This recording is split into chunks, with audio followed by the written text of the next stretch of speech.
That hurt a lot. In this video, we're just going to put together a small system using this board and this case. This is quite an old case, but it looks relatively modern. It does have a Windows XP sticker on the top, but the motherboard in it was dead, so I may as well use it and build a PCE into here, and then that might be useful for someone. And this is an IDE drive, so we've got a SATA drive here, and we've got SATA cables. And I haven't yet decided which power supply to use, whether I'm going to use this 550 watt EaseCool or this 450 watt Corsair. And we've got the back plate, and we've got 8 gigabytes of RAM here. This is SK Hynix, I don't know how to pronounce that.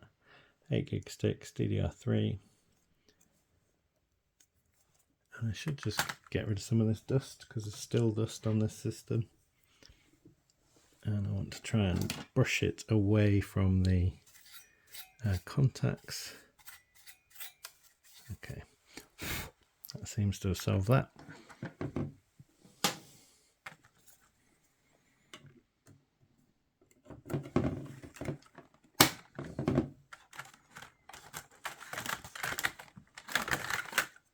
Quite a nice blue colour to this RAM.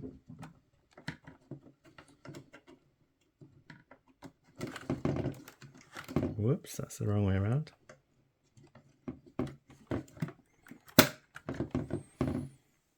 I'll start by putting in the back plate.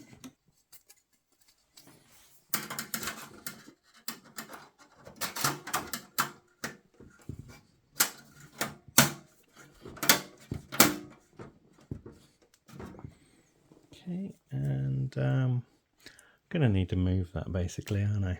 So that I can put the motherboard in.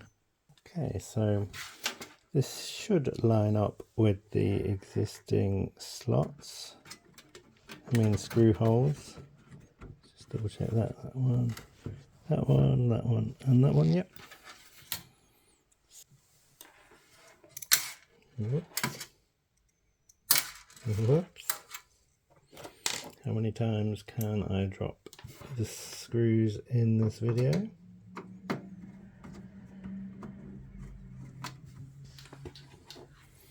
My guess is about 5 times. I've already dropped them twice so far.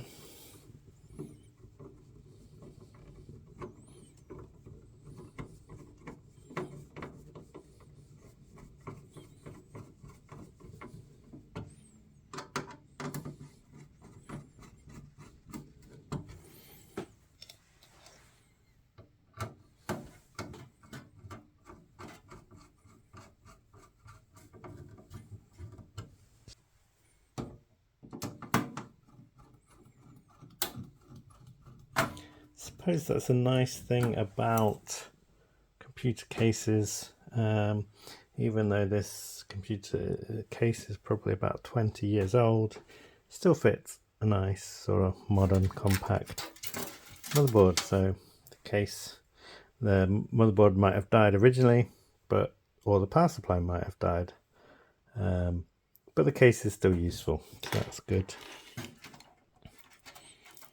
And then this is USB. So do we have a USB header somewhere? Yep, we've got one over here.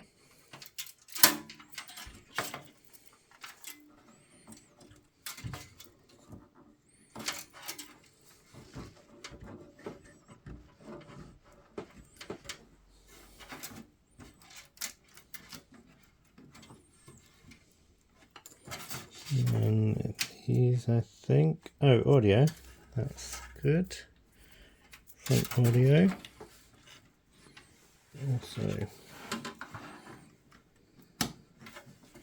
down there.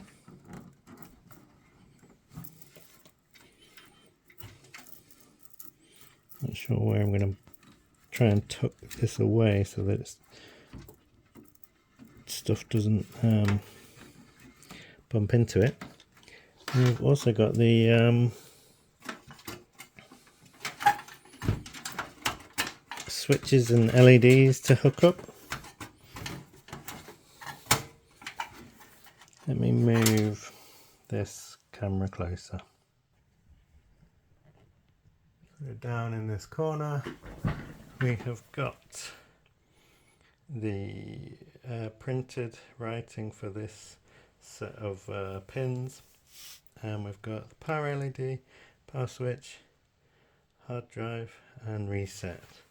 So that's nice and straightforward, and these are labelled super handy.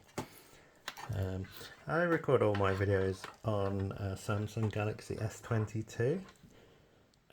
The audio quality is really nice, and it makes video recording really easy because I can simply pause the recording while I'm doing it if I need to go off and do something else, without having to edit all these different files together. It really makes it quite simple. In fact, I edit my videos on the phone as well, so that saves some more time because I don't have to transfer them to my PC and yeah, process them on that, and it's pretty good at rendering the videos as well. So let me hook these up.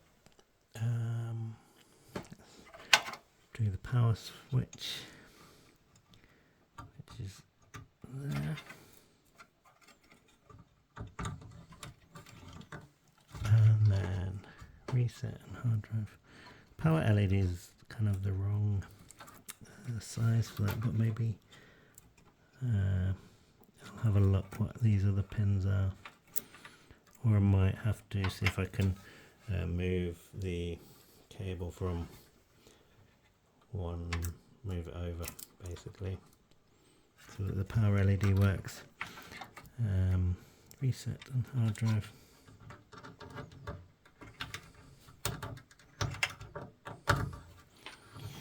These things are super awkward. I really don't know why they haven't kind of invented something better than this, because yeah, just a pain, isn't it, having to do this on every PC. So we've got the motherboard in, and we need to take this optical drive out and put in a SATA one.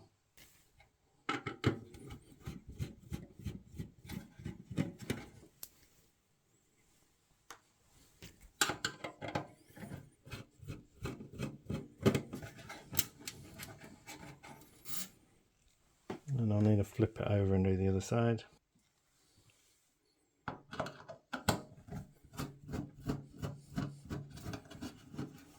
Interesting that there's all this space here.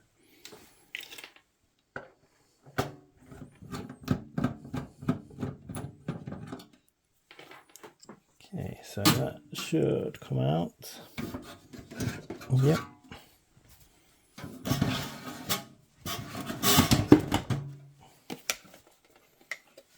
So that's the drive that's coming out. And this is the drive that I'm going to put in, which is a SATA drive. This should just slide in.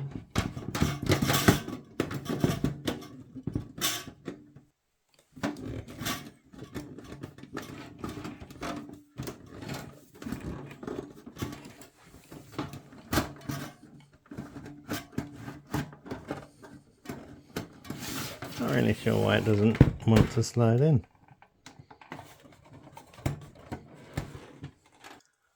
So I think I just need to give it a little bit more force and then put the screws in.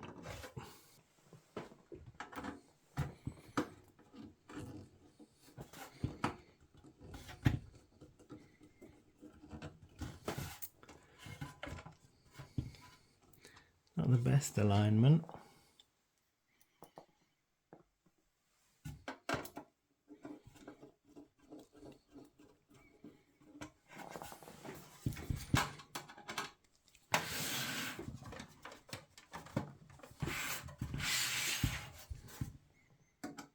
Okay, that's better, I think.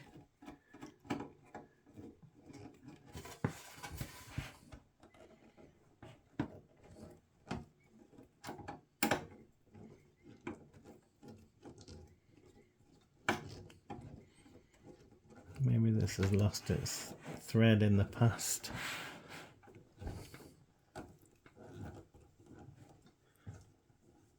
This is not going in.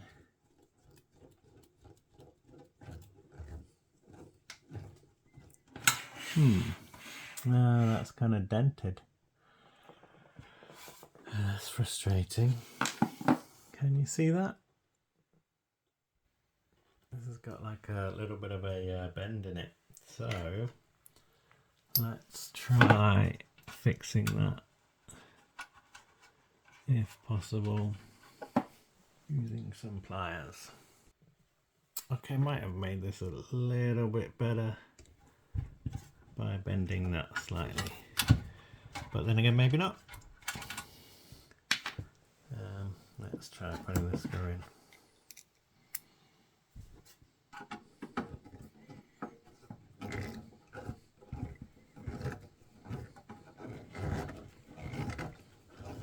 Okay, it seems to be going in at a bit of an angle.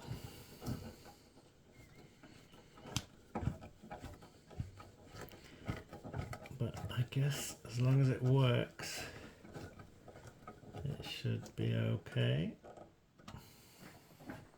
Can always replace it if needed.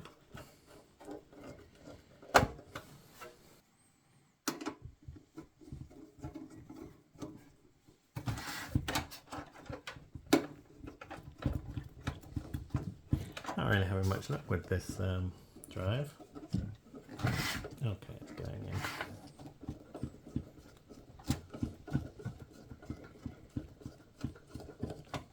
I'm going to take the front off just to give it a bit of a dust and a clean behind here. So yeah, this is quite dusty. So I'm just going to use a brush to brush away some of the dust.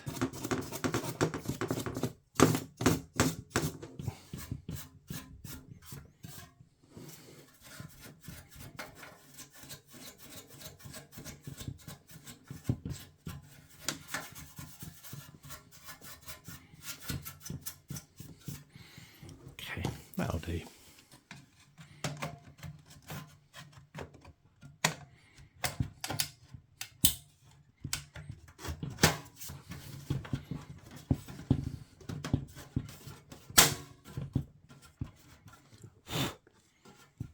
And that's the front back on.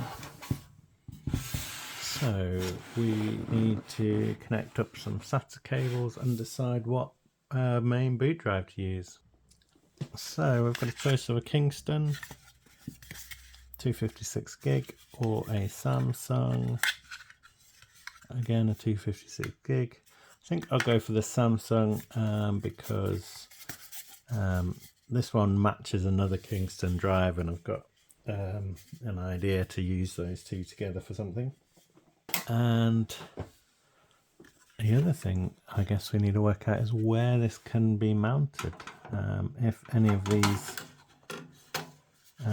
screw holes line up, because it's obviously too narrow to go here, although it could go like that, but then the cables wouldn't fit. It could just go up here on this shelf here, I suppose. Could use some double-sided tape to stick it up there. I might go for that option.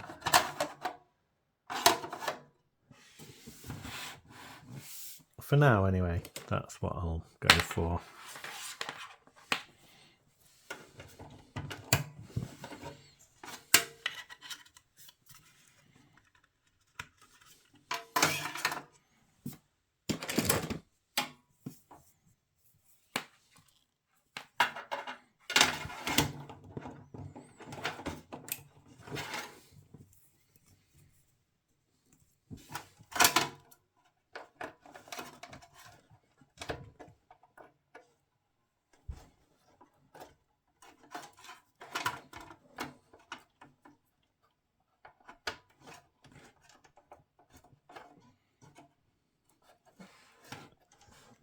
Doesn't seem to be staying in, this drive connection, which could be an issue if it falls out, but maybe I'll use something to hold that in place. And now we need a power supply. For the time being, I'm just going to put this in. It's overkill for this system, but it seems to work okay. If I was going to put a high-powered graphics card in this, I might switch it to a different brand, a more trusted brand. This case is a little bit awkward in that it makes it really difficult to fit the power supply.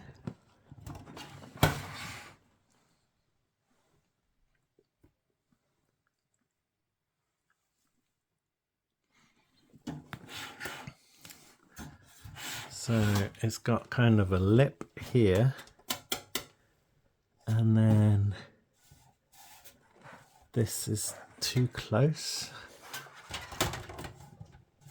to the power supply here. It's got a date here of 2004. So yeah, 2004 October or September, depending which way around the date codes are. Meaning this case is 20 years old. And I'm just going to put some screws in and try not to drop them. Okay, that's the third screw I've dropped in this video.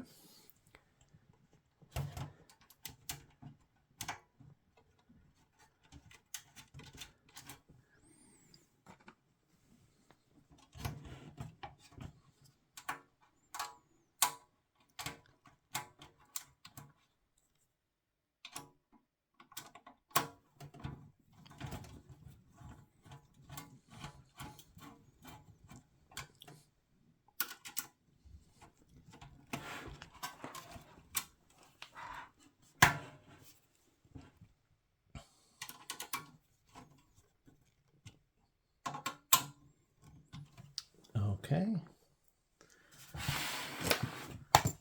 so this PC could fit a smallish graphics card if we wanted.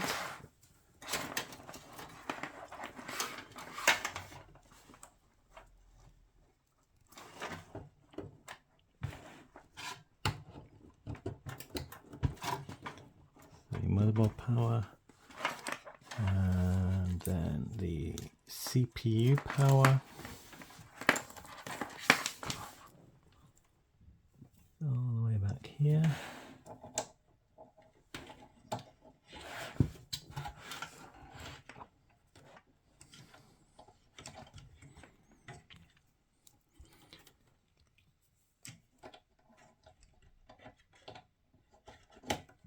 Okay, that's clicked in. And now for some SATA power for the main boot drive and the optical drive.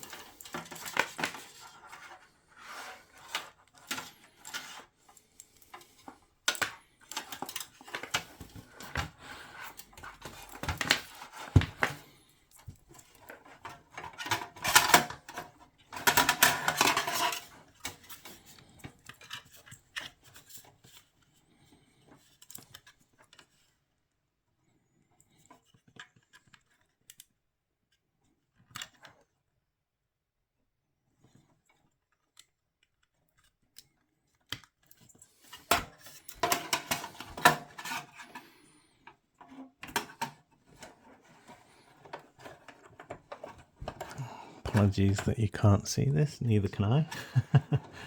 I'm just guessing based on where the SATA cable is connected, the data cable.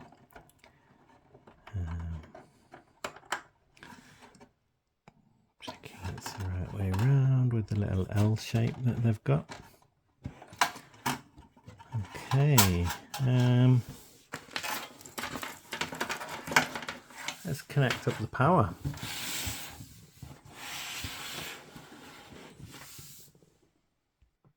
Okay, so I've connected up the power. Everything should be working. I'll switch on the power at the back.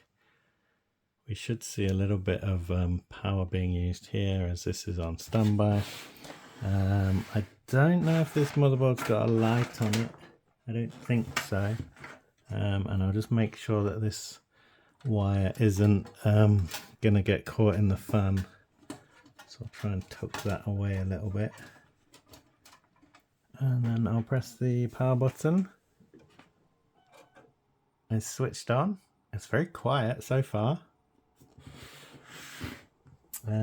We haven't correctly wired up the LEDs for the front panel, so they need sorting out, and just trying to make it so you can see that, but it doesn't reflect too much. So let's reboot and see what we got for the devices. So we've got the motherboard, PC health, voltages 3.3, 5 volts, 12 volts, etc. CPU temperature, system temperature, and then we've got boot priority. So CD rewriter, we want the Samsung drive to boot first, and we also want to be able to boot from a USB. So we can save and exit. Also, I just want to check the memory. So auto 1600 and enhanced performance, that should be XMP, I'm guessing, without going into manual settings.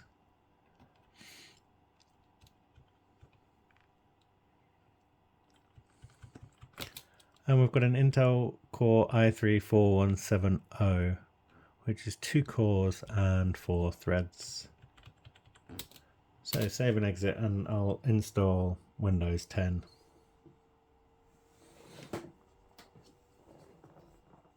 From a USB drive.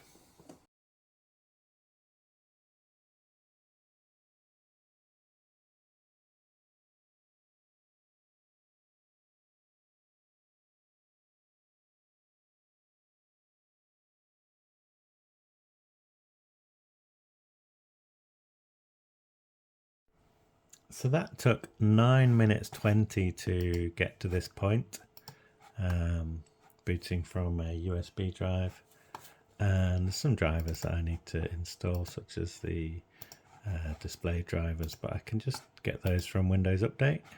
I'm also going to put a few things onto this PC, such as Core Temp and CPU Z, and I may as well put OpenOffice on here, just so that people have an option. And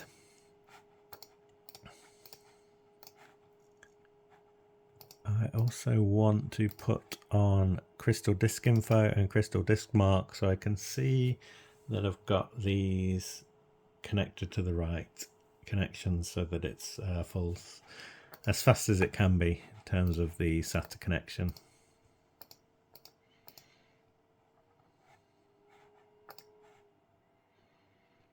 Can also check the health of the drive. So yeah, we've got a SATA 600 for both, and it's got 81%.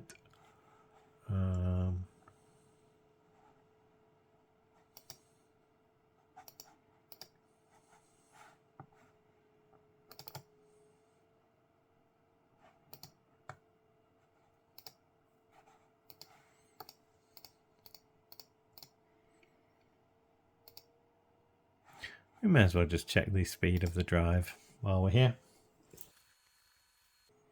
542 read, that's good. Okay, so we're getting a nice speed for the SATA drive, and we've got Core Temp running with a maximum temperature of 56, minimum 31-ish. And then if we run CPU Z, we can have a quick look at everything on here and check the settings. So it's a Haswell processor, 54 watts, and the main board is a Gigabyte GA H81M-S2V. Memory is DDR3 running in dual channel. Graphics driver has been installed. Let's run a quick bench.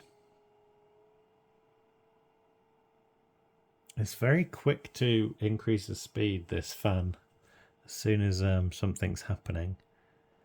We're getting a score of 990 for the multi-thread and 290 for the single thread. So that's all looking pretty good. I'll put OpenOffice on. May as well, it doesn't take too much space. It's, you know, may as well be there rather than not being there.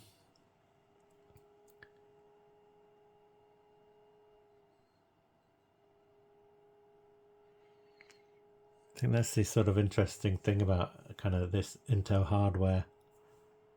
3rd gen, well, 2nd gen, 3rd gen, 4th gen and onwards. It just works, doesn't it? It just, you know, it's very rare that you kind of get problems with this kind of stuff. I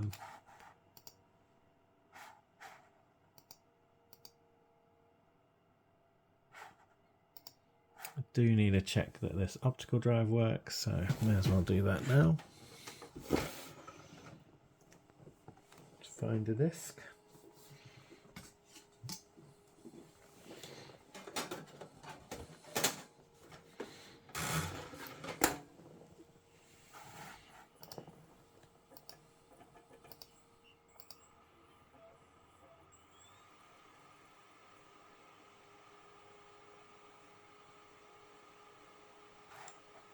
Yeah, the optical drive's working, and we've installed OpenOffice.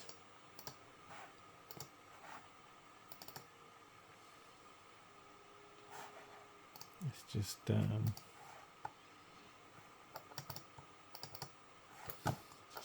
works nice, it's quick, it does the job.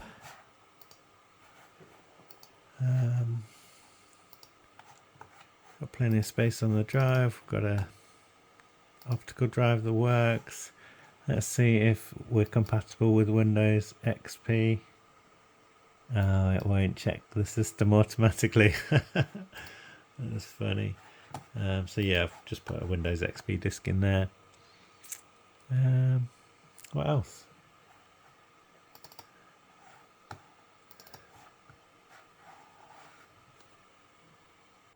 So I've made sure that the sound works. I'm just going to check the front USB sockets. Yep. Yep, those are both making the correct noises. And we may as well give Quake 3 a bit of a try to see what that's like.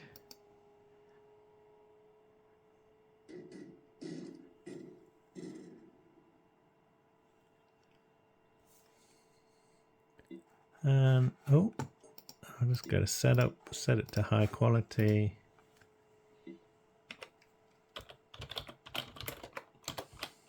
Oh, interesting glitches there. So we're getting 533 frames per second, but why is it glitching? That's a little bit worrying, because this is built-in graphics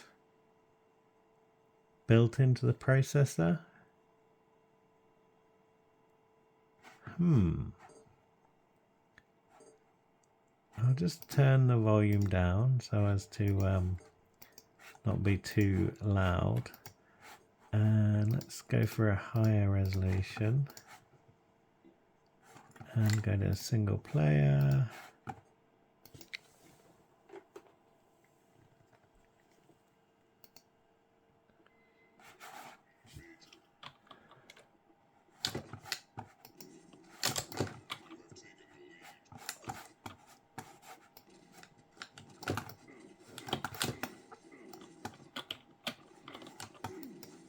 Actually looks fine in here, doesn't it? Oh, what's that a glitch?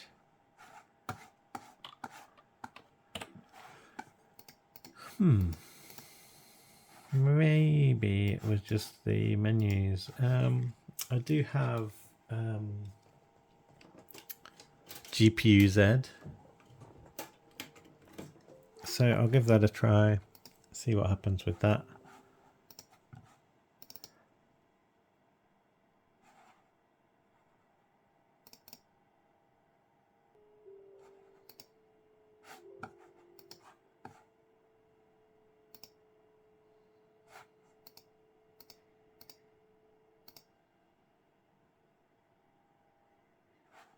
What's the render test? Oh, it doesn't have the correct graphics. That's a shame. So several Windows updates later, we've got a PC that's running, seems to be running quite well, quite responsive, and it's quite neat how this processor can go from like 0.8 gigahertz all the way up to 3.7 gigahertz as needed when it's doing stuff. So yeah, quite neat. There was a setting in the BIOS to boost the performance in 3D Mark 2001, so I thought I'd enable that and see what happens.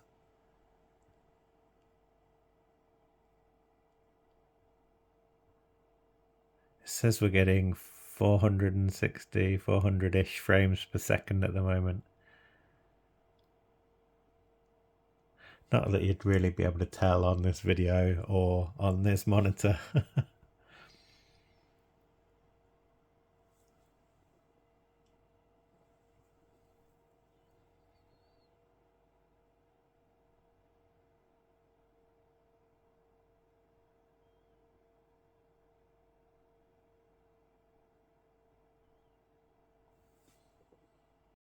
And that got a 3D Mark score of 26,626. So I've just run another time demo and got 676 frames per second. That's with the 3D Mark option switched on in the BIOS. And what happens with this is if you switch this time demo thing, you then get the glitch. You switch it off, the glitch is gone. It's interesting.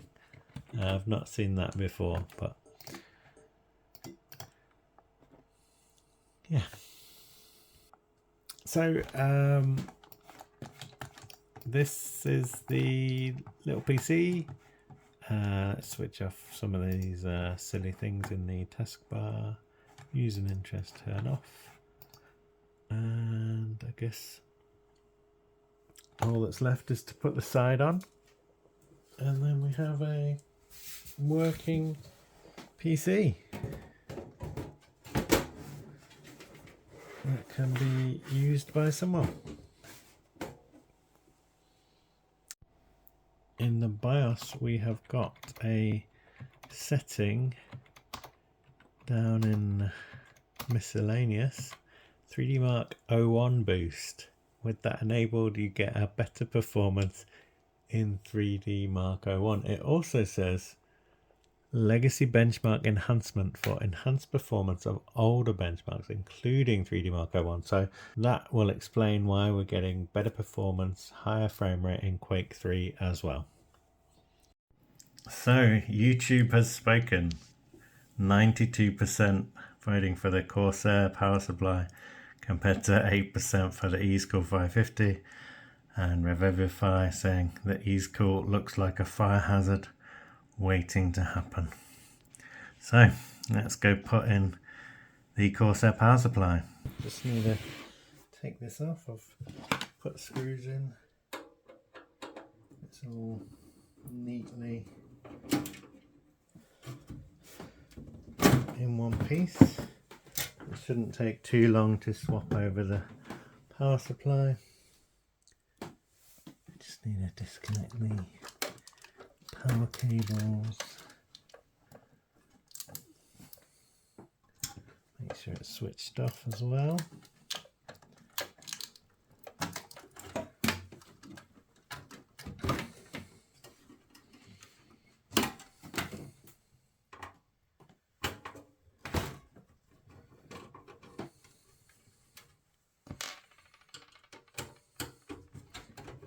How quickly can you change a power supply?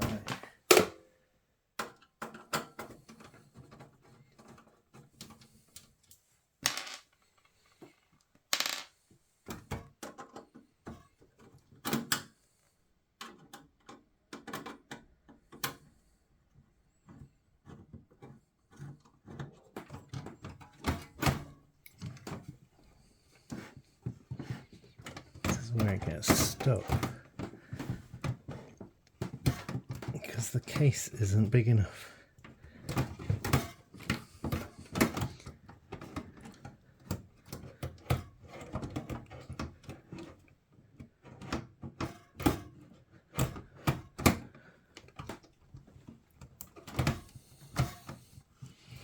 Not sure how it managed to go in there in the first place.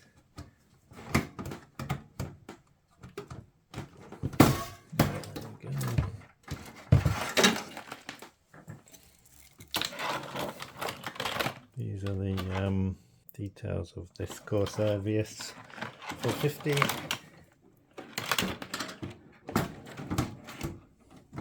Hopefully we can get this to go in.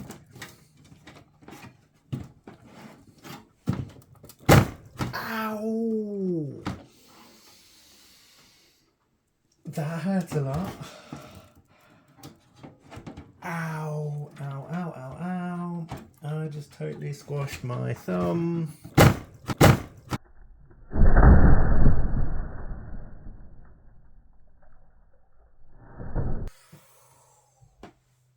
Ow. Let's put a screw in before it falls out.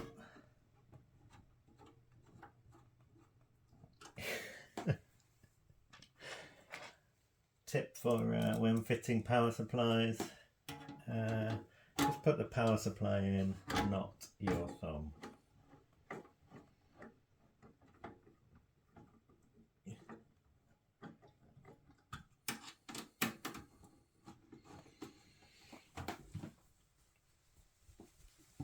Okay, we've got the CPU connector.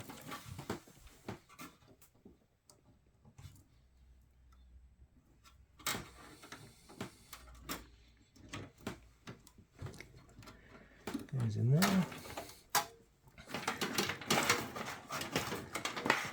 Then we've got the motherboard connector.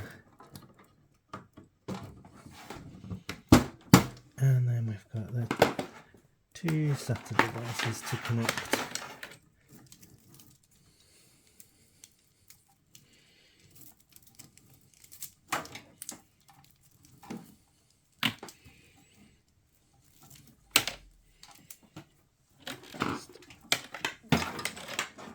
Got these cables in here.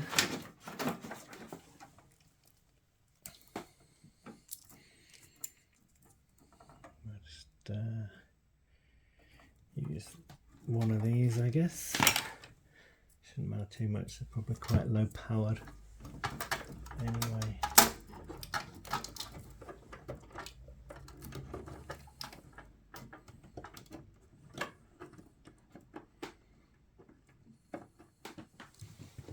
And again doing this blind because I can barely see in here. Okay, that's clicked in, and then the next one needs to click in.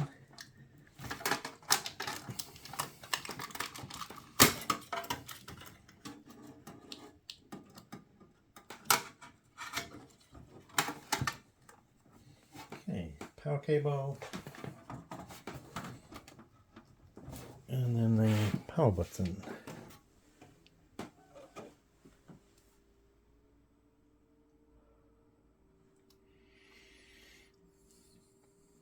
And my thumb is bleeding.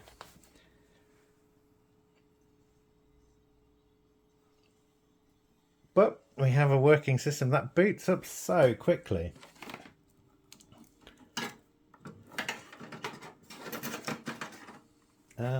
I'll just put the side back on and then we're done.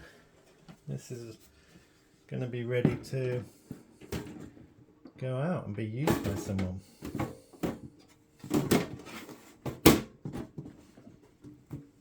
Thanks for watching. Goodbye. And this is Minecraft.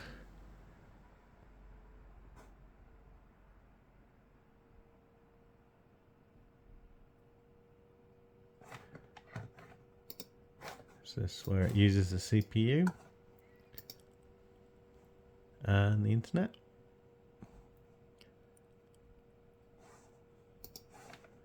We're just gonna play the demo. I'll make it full screen. These are all the settings, 12 chunks, etc. These are just defaults. Full screen and the resolution. Whoops, have I clicked something? Everything's on fancy. So the resolution is 1920 by 1080. Let's go for, I don't know, 1600 by 900. Back to the game. This is just with the built-in graphics on the processor, so I guess that's why we're seeing a bit of a slowdown. Is it F3?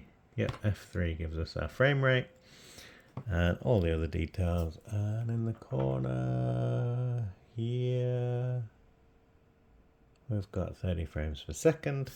I wonder if we've got VSync switched on. Yep, let's switch that off. We're up to 44 frames, 80. So there is slowdown, but once it's actually going, we're getting 74 frames per second. Let's go to an open space if I can find it.